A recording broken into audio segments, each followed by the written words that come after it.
Joining us as well, we have Bob Weiner, Democratic strategist, columnist, and former communications director for Clinton drug czar General Barry McCaffrey. By the way, he's also former chief of staff of the House Committee on Aging and former communications director for both Congressman Rangel and Conyers of New York and Michigan, respectively. Bob, always a pleasure. It's a pleasure, and racial is fine if included with other things, but that sequestration decision to just do the air traffic was disgraceful, forgetting about the elderly and the people that are losing millions of food stamp meals. It is a disgrace. Does Obama's reluctant approval of Congress's FAA bill last week, allowing for this discretion to preempt future furloughs of traffic controllers and others, essentially prove that the president's critics have been correct all along, that he wants Americans to feel as much agony as possible, at least until it backfires on him? Bob Weiner. That is the biggest fraud that's out there, to a guy who asked for $2 trillion more, has the budget request to prove it. And when he said at the White House Correspondents' Dinner, if you guys Republicans want to reach out to minorities, you could start with me. They have done everything to obstruct him instead of working with him, and that's the motive for their blocking things. It is a disgraceful way, and that's why Congress is at 9 to 13% approval, because people see the obstructionism of Congress.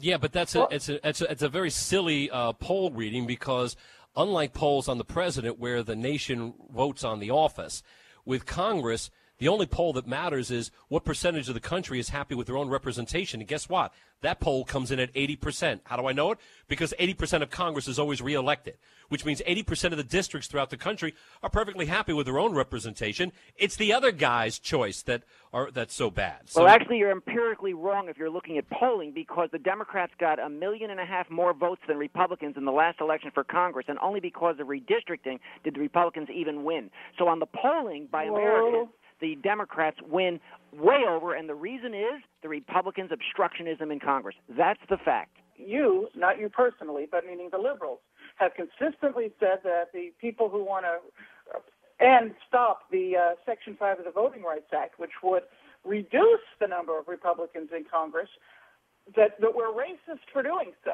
So, all right, Bob, what about that inquiry? Go ahead. I'll give you a chance, Bob. That's a difficult question.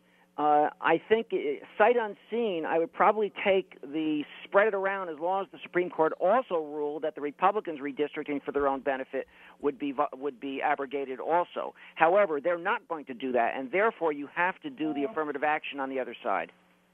Bob, to you very quickly, I asked you this before, but I really didn't give you much of a chance to respond to it, but I'm curious.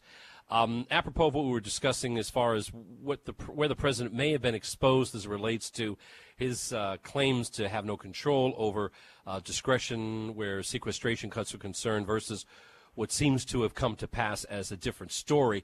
We got the Washington Post reporting just a few days ago, April 27th, that the White House, quote, faces the risk that if Congress continues to mandate small spending changes, such as what took place with the FAA bill, if Congress continues to mandate small spending changes that reduce the high-profile and painful consequences of the cuts, the entire sequestration process will become more palatable to the public, quote-unquote. Now, Bob, up till this point, the White House had insisted that such an option really didn't exist. How many bites of the BS apple does this guy get before his credibility on these matters become less and less salvageable? Bob Weiner.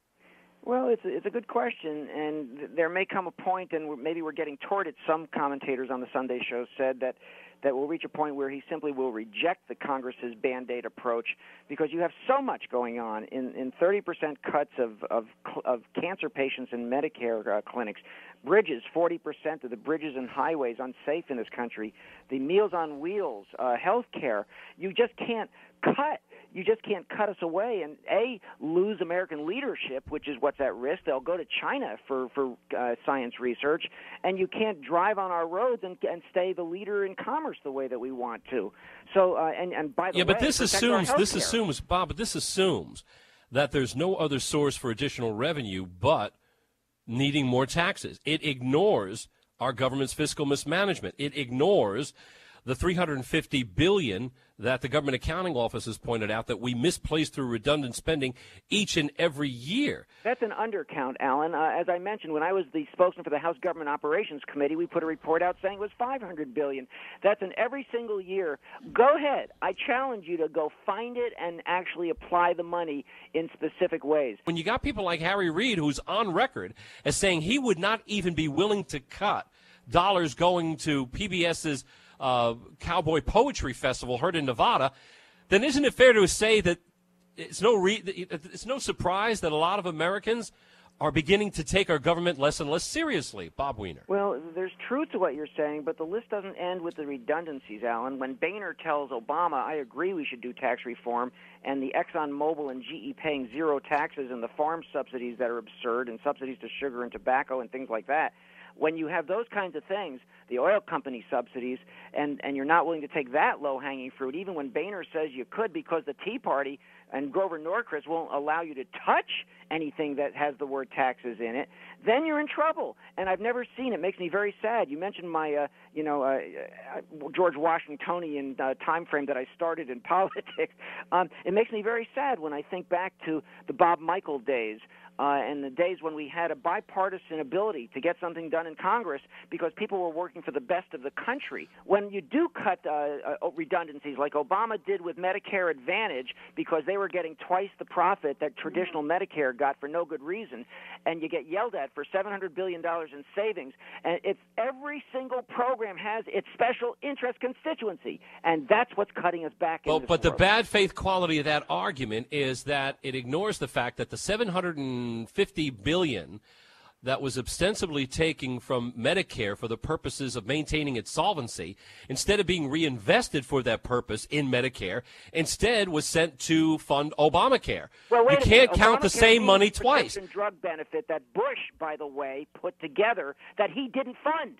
So Obama funds it and gets yelled at for it because he's an honest Yeah, but you have no budgeteer. moral authority on that because that particular program still came under budget by $400 billion, something Obamacare wouldn't have a clue about. No, it funds the donut hole. That's what the $750 billion does. Look it up. That's the reason for it. And that's Even why if it Medicare does, is now Bob, more then solvent why by tell 10 me, years. even if it does, Bob, that has nothing to do with maintaining the solvency of Medicare in the Sure name it of does. fighting fraud. It added 10 years to Medicare solvency. Republicans never want to admit that.